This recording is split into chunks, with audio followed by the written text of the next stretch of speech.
Good morning. Welcome to the Usual Suspects. Great to have you with us. Session has begun, and so we're off and running. The temperature, as soon as the legislature comes in town, the temperature goes up. It's the hot air.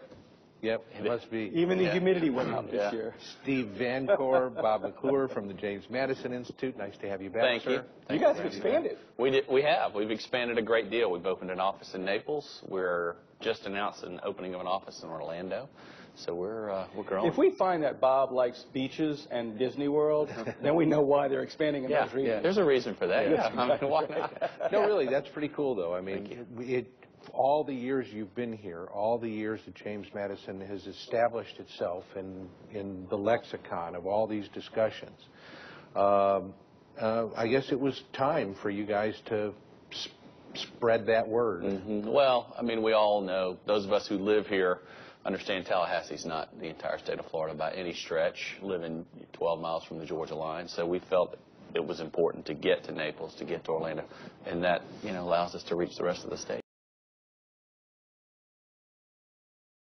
Today, or the structure of a cell. I'm going to teach you guys some algebra because my race is dependent upon this. That's absurd. Right. So and this is why I think it's a good convergence of the left and the right. We've gone too far and we're misusing tests.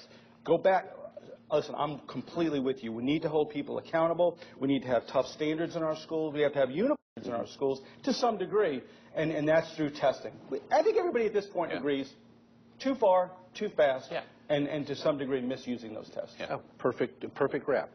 When we come back, I want to talk a little bit about the savings account and how that sort of plays into good. This is something I can disagree with. Right. And we'll do that with Bob McClure joining us today. How many kids did it affect?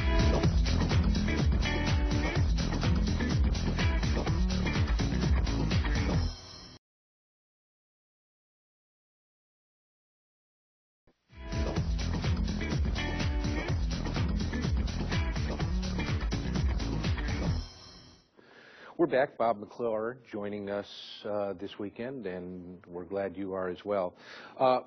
One thing I forgot to mention that you wanted to mention, your big annual dinner's coming up. Yep, we have our annual dinner this year at Turnbull Center, newly renovated over the last few years. Beautiful place. It'll be March 24th, which is I'd love for you guys to join us. We'll have Steve Hayes from Fox News and Fox News All-Stars, Weekly Standard will be our keynote speaker. President Andy Gardner will be there, and a whole host of things going on throughout the night to kind of highlight the story of Florida and where we are as a state, which we think in general, not perfectly so, but in general, it's in a really good spot. So, understanding you just invited between 5,000 and 10,000 people to dinner. Hey, we'd love to have them. Come on, 5,000 and 10,000 of our best friends. All right, let's talk about testing because the frustration level is growing. Senator Monfils has shut it off. I mean, they're doing it all over the state. Right, it's just not working. Jackie Pons pulled the plug. And said, no, stop it. I'm not. We're hurting kids, and so we'll have that discussion.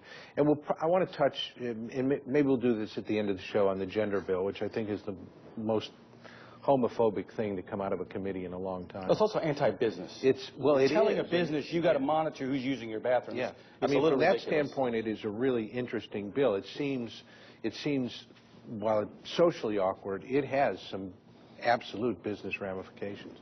Anyway, we will do all that with Mr. McClure right after this.